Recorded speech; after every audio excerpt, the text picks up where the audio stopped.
اس کو ہم کیوں بڑھ چڑھ کر لے کر آتے ہیں، اور کئی گھروں میں تو اسے خرید بھی لیا جاتا ہے۔ یہ سب چیزیں کیا جائز ہیں؟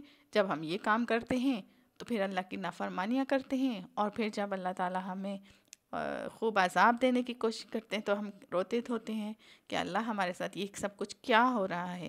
تو ان چیزوں میں احتیاط کریں، اس میں بھی آپ متقی ہوں، اس میں بھی پرہیز کریں، تو انشاءاللہ تعالیٰ اللہ تعالیٰ ہماری زندگیوں میں برکت دیں گے، ہماری بیٹیوں کی زندگیوں میں برکت دیں گے انشاءاللہ تعالیٰ۔ اور تو اور ہم اپنی شادیوں میں ون ڈش کرنے کے بجائے بھرپور ڈشیں رکھنے کے لیے تیار ہوتے ہیں، جیسے کہ اللہ تعالیٰ نے ہم پر بہت ہی مہربانی کر دی ہے، خزانے کھول دیے، زمین اگل رہی ہے خزانہ۔ ارے بھائی، کئی لوگوں کو میں نے دیکھا ہے کہ وہ قرض اٹھا اٹھا کر یہ کام کر رہے ہیں۔ کیوں کر رہے ہیں؟ آخر کس کو خوش کرنا ہے؟ اپنے اللہ کو کرنا ہے یا لوگوں کو خوش کرنا ہے؟ لوگ تو واہ واہ کر کے چلے جائیں گے، خوش ہو جائیں گے، لیکن نافرمانی اللہ کی ہوئی تو اتنی بھی ہمیں سینس نہیں کہ ہم جان سکیں کہ ہم کس کو خوش کر رہے ہیں، شیطان کو کر رہے ہیں۔ ظاہر سی بات ہے، یہ سارے اسراف کے کام ہیں، کیوں کر رہے ہیں ہم آخر؟